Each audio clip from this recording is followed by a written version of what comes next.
بسم اللہ الرحمن الرحیم۔ السلام علیکم ورحمۃ اللہ وبرکاتہ۔ عزیز طلبہ و طالبات، ہم کتاب دروس البلاغہ سے علم معانی کا بیان پڑھ رہے تھے۔ علم معانی کی تعریف کے بعد آخر میں ہم نے پڑھا تھا کہ علم معانی کو سمجھنے کے لیے 8 ابواب اور ایک خاتمے کی ضرورت ہے، یعنی ان کو پڑھنا ہوگا علم معانی کو سمجھنے کے لیے۔ ان 8 ابوابوں میں سے ہم نے 3 باب تو مکمل پڑھ لیے تھے اور چوتھا باب ہم شروع کر چکے ہیں۔ پہلا باب تھا الباب الاول فی الخبر والانشاء، دوسرا باب الباب الثانی فی الذکر والحذف، تیسرا باب الباب الثالث فی التقدیم والتاخیر، اور چوتھا باب جو ہم شروع کر چکے ہیں الباب الرابع فی التعریف والتنکیر۔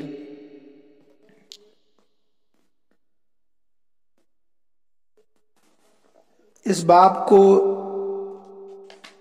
شروع کرنے میں نے آپ کو بتایا تھا کہ تعریف اور تنکیر کا مطلب یہاں پر کیا ہے۔ میں پھر سے دہرا دیتا ہوں کہ جب متکلم کو اپنے کلام سے مخاطب کو، سامنے والے کو یہ بات سمجھانی ہو کہ کلام کسی معین چیز یا معین شخص کے متعلق ہو رہا ہے، تو وہ معرفہ لانے کا موقع ہوگا۔ عبارت کو، یعنی کلام کو معرفہ لانے کا موقع ہے۔ اور جب متکلم کی کلام سے مذکورہ غرض نہ ہو، یعنی کسی معین چیز یا معین شخص کے متعلق گفتگو نہ ہو، تو کلام کے نکرہ لانے کا موقع ہوگا۔ آسان لفظوں میں جب کسی معین چیز یا معین شخص کے متعلق گفتگو ہو رہی ہو تو آپ کو معرفہ استعمال کرنا پڑے گا، اور جب کسی مجہول غیر معین چیز، معین شخص کے بارے میں گفتگو ہو رہی ہو تو آپ کو نکرہ لانا پڑے گا۔ اس کے بعد آپ نے معرفہ کی 7 قسمیں پڑھی تھی: اسم ضمیر، اسم علم، اسم اشارہ، اسم موصول، اسم معرب باللام، یا ان مذکورہ 5 قسموں میں سے کسی بھی اسم کی طرف اس میں نکرہ مضاف ہو تو وہ بھی معرفہ بن جاتا ہے۔ نمبر 7 منادہ۔ ان 7 میں سے 2 کو آپ نے بالتفصیل پڑھ لیا تھا، اسم ضمیر اور اسم علم کو۔ یعنی ضمیر کے ذریعے سے مسند الیہ کو معرفہ اس لیے لایا جاتا ہے کہ یہ مختصر طریقہ ہے، اور ضمیر اس جگہ لائی جاتی ہے جہاں اختصار کے ساتھ تکلم، خطاب یا غیبت کا موقع ہو۔ تو اس کی مثال بھی آپ نے پڑھی تھی، انا رجوتک فی ھذا الامر، اور خطاب کی مثال وانت وعدتنی بانجازہ۔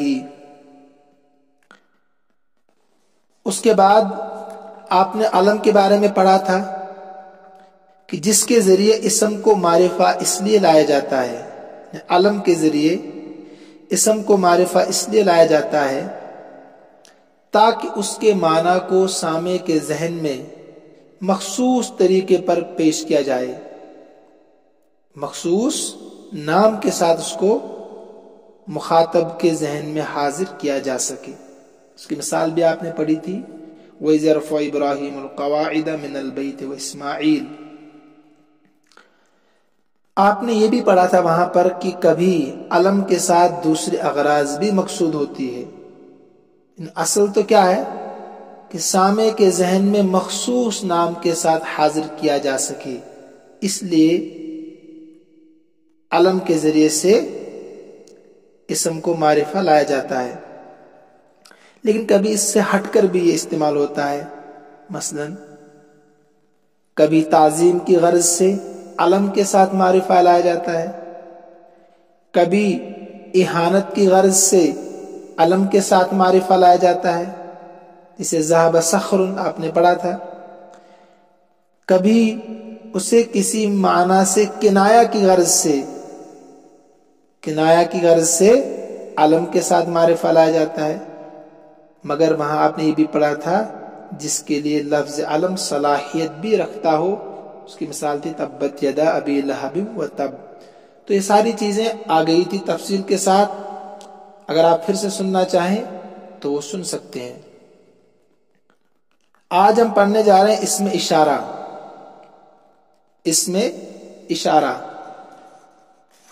صفحہ نمبر 60 پر۔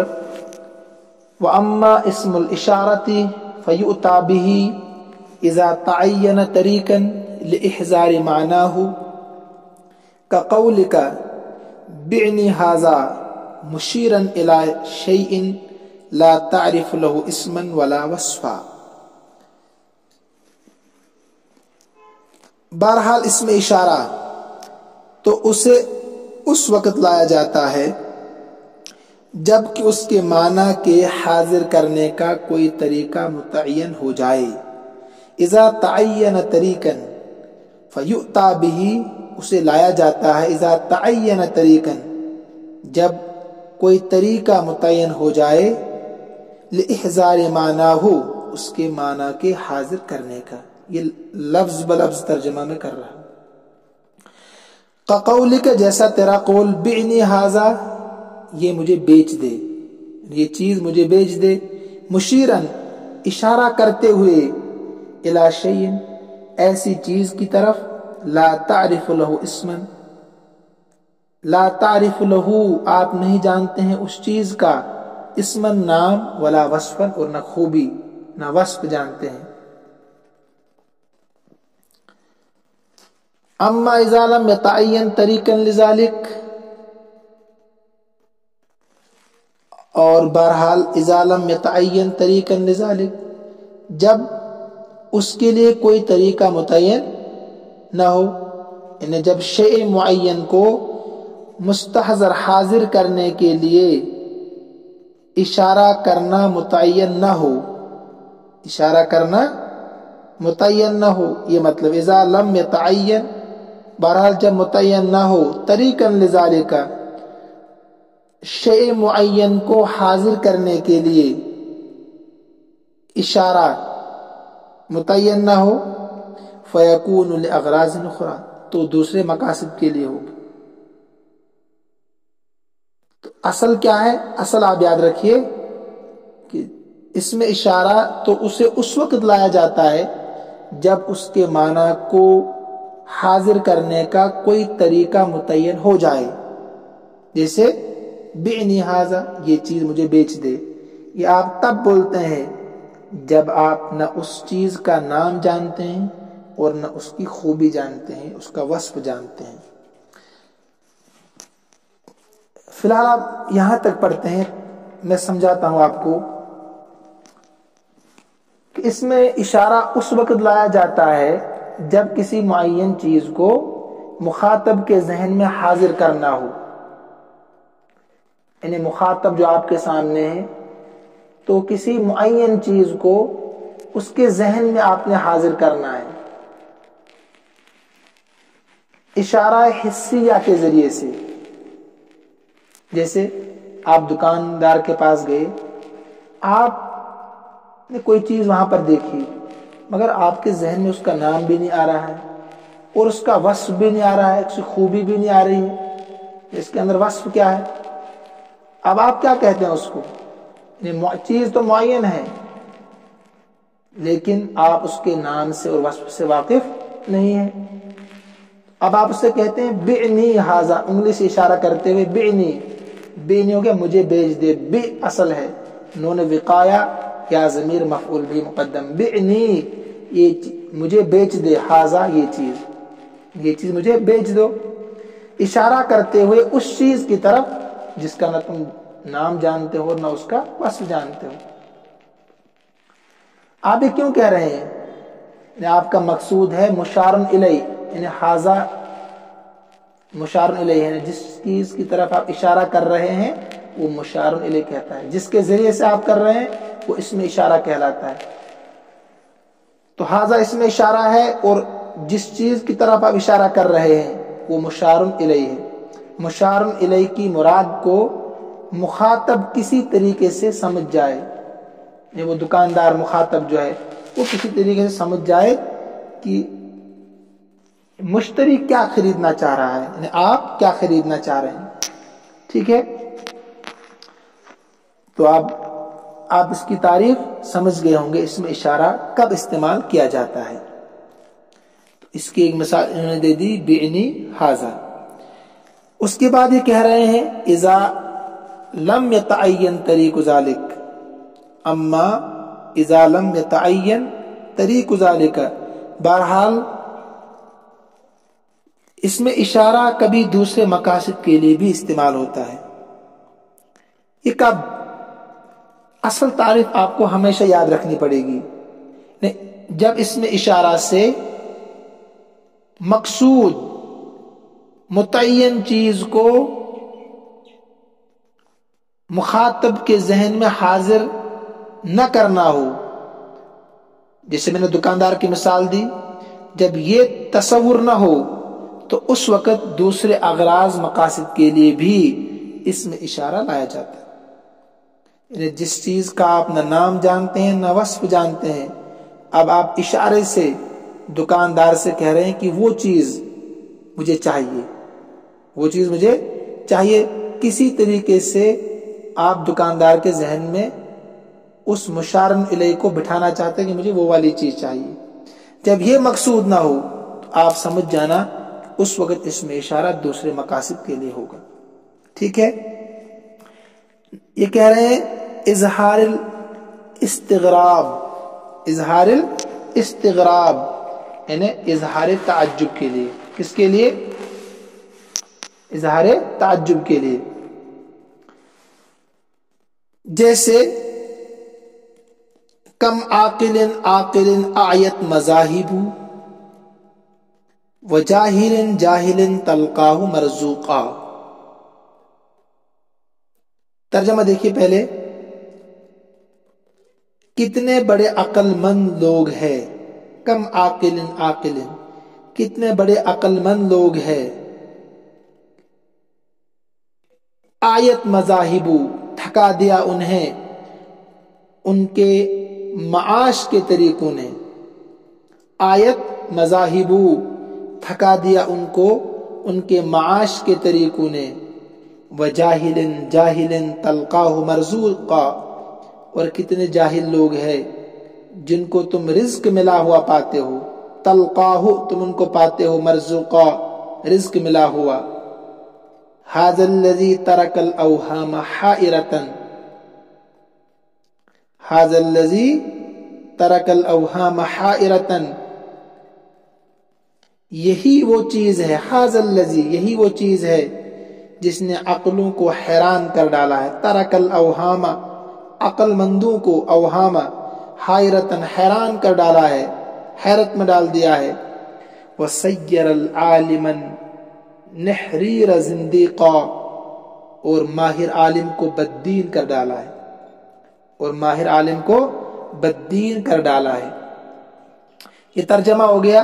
الفاظ دیکھیے آپ، عاقل اس میں فاعل ہے، واحد مذکر ہے کا صیغہ ہے، آیت صیغہ واحد مؤنث غائب ہے۔ ٹھیک، باب افعال سے فعل ماضی معروف،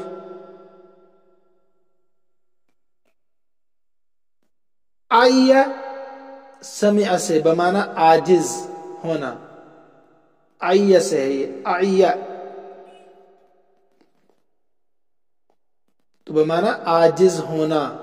مذاہب جمع ہے مذہب کی، بمعنی راستے طریقے، مگر یہاں اس سے مراد حصول معاش کے طریقے، روزی تلاش کرنے کے طریقے۔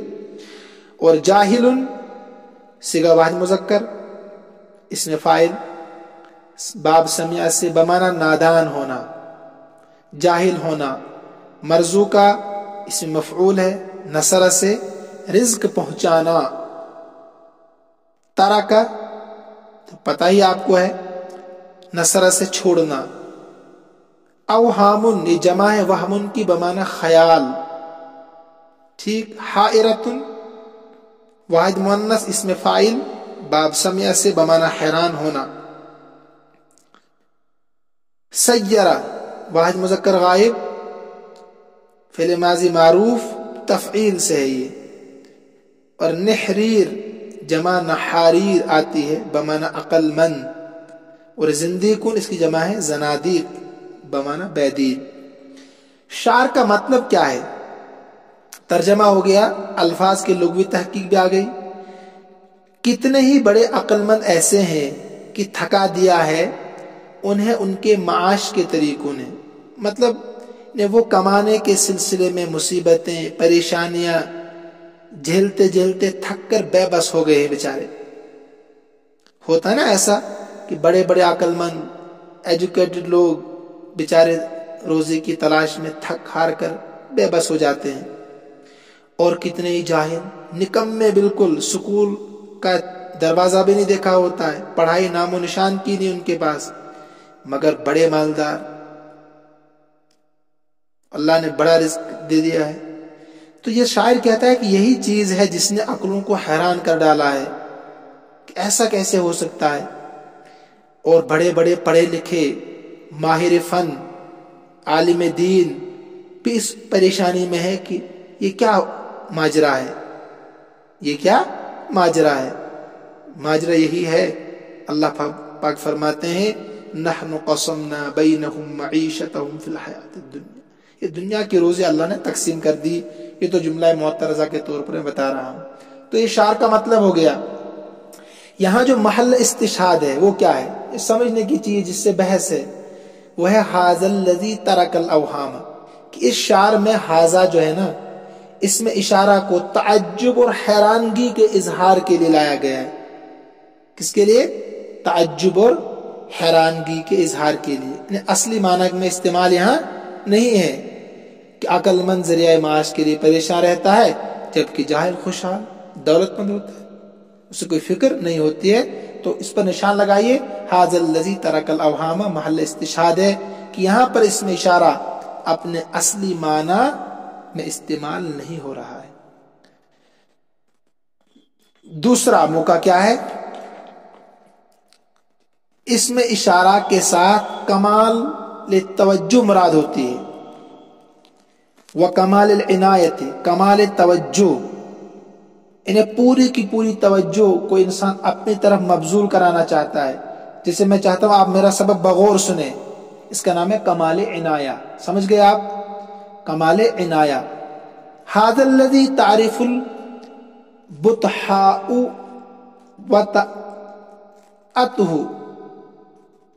وطأته والبیت یعرفہ والحل والحرم. یہ وہ ہے جس کے نشان قدم کو عرب کی پتھریلی زمین پہچانتی ہے. ھذا الذی تعرف البطحاء وطأته، یہ وہ ہے جس کے نشان قدم کو عرب کی پتھریلی زمین پہچانتی ہے. بیت اللہ بھی ان کو جانتا ہے، حل اور حرم بھی ان کو جانتا ہے. پہلے الفاظ دیکھیے اس کے. تعرفو تو پتہ آپ کو ہے، ضرب سے ہے. بطحاء اس کی جماعت بطائح اور بطحاواتن. بطحاواتن بمعنی کشادہ نالا جس میں ریت اور چھوٹی چھوٹی کنکریاں ہو. وطأتہ بمعنی پشت ہموار زمین، اور یہاں معنی اس کا نرم اور ہموار زمین پر چلنا. ہموار زمین پر چلنا. اب دیکھیں اس شعر کا اصلی شان ورود کیا ہے. شان ورود کہتے ہیں اس کا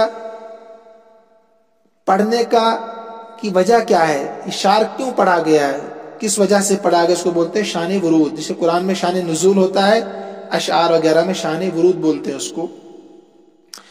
ہشام بن عبد الملک حج کے لیے گیا تھا، تو حجر اسود کا بوسہ لینے کے لیے وہ آگے بڑھا تو ہجوم کی وجہ سے، بھیڑ کی وجہ سے وہ آگے بڑھ ہی نہیں سکا بیچارہ، اور نہ کسی نے اس کو جگہ چھوڑی۔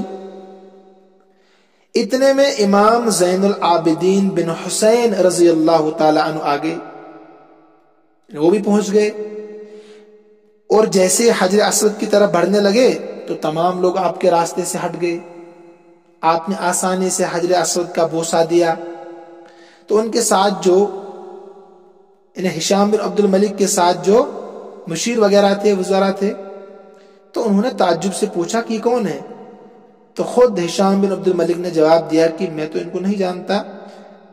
تو فرزدق ایک شاعر تھا جو قریب میں ہی کھڑا تھا وہاں، تو اس نے فوراً کہا کہ میں انہیں اچھی طریقے سے جانتا ہوں، میں ان کو اچھی طریقے سے جانتا ہوں۔ تو انہوں نے امام زین العابدین بن حسین رضی اللہ تعالی عنہ کی تعریف میں یہ اشعار کہے ہیں، تعریف میں یہ اشعار کہے ہیں۔ یہ وہ شخص ہے جس کی رفتار کو عرب کی پتھریلی زمین اچھی طرح جانتی ہے، اور جس کی بیت اللہ حل اور حرم بھی پہچانتے ہیں، جس کو بیت اللہ حل حرم بھی پہچانتے ہیں، انہیں جس سے خانہ کعبہ حل حرم کا سارا علاقہ خوب اچھی طرح سے واقف ہے۔ اس شعر میں محل استشہاد کیا ہے؟ صرف ھذا الذی تعرف۔ اس شعر میں علم کے بجائے اس میں اشارہ ھذا الذی کہا تاکہ سننے والوں کی پوری توجہ امام زین العابدین بن حسین کی طرف ہو جائے۔ اگر وہ کہتے امام زین العابدین بن حسین تو کچھ لوگ ان کو جانتے ہی تھے، ہو سکتا ہے وہ سنتے مگر اپنا کام کرتے ہوئے، لیکن جب انہوں نے کہا ھذا الذی، انہوں نے سوچا کوئی نئی شخصیت ہے، تو سب کے سب لوگ ان کی طرف کیا ہو گئے؟ متوجہ ہو گئے۔ تو سمجھے یہاں اس میں اشارہ اپنے اصلی معنی میں استعمال نہیں ہو رہا ہے، بلکہ کمال عنایہ کے لیے استعمال ہو رہا ہے، تو اس میں ھذا الذی محل استشہاد ہے، یہی سمجھنا آپ کو ہے۔ نمبر 3، وَبَيَانُ حَالِهِ فِي الْقُرْبِ وَالْبُعْدِ نَحْوُ ھذا یوسف وذاک اخوہ وذاک غلامہ۔ جو تیسرا موقع ہے اس میں حالت بیان کرنے کے لیے قرب اور بعد میں، قرب اور بعد میں، جیسے یہ یوسف ہے، وہ ان کے بھائی ہے اور وہ ان کا غلام ہے، وہ ان کا غلام ہے۔ کبھی اس میں اشارہ اس لیے لاتے ہیں کہ مشار الیہ، انہیں جس کی طرف اشارہ کر رہے ہیں اس کو کہتے ہیں مشار الیہ کا حال بیان کرنا ہوتا ہے، قرب یا بعد یا درمیانی۔ مثلا ھذا یوسف، یہ یوسف ہے، تو اس سے پتہ چل رہا ہے یہ بہت قریب ہے نا، یوسف مشار الیہ اس میں ہے، تو اس سے اس کے قریب ہونے کو بتایا جا رہا ہے کہ بہت قریب ہے۔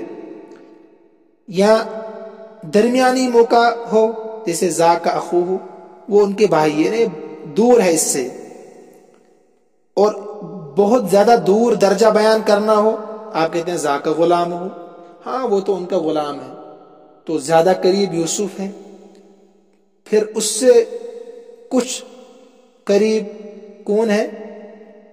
اس کے بھائی، پھر اس سے قریب اس کے غلام ہے۔ تو لہٰذا یہاں اس میں اشارہ اپنے اصلی معنی میں استعمال نہیں ہوا ہے، بلکہ قربت بیان کرنے کے لیے ہوا ہے۔ کس کے لیے؟ قربت۔ تو ھذا سے نزدیک، اور ذاک سے درمیانی، اور ذالک سے دور کو بیان کیا جا رہا ہے۔ تو یہ 3 موقع ہو گئے۔ چوتھا موقع کیا ہے؟ والتعظیم، تعظیم کے لیے، ان ھذا القرآن یہدی للتی ہی اقوم وذالک الکتاب لا ریب فیہ۔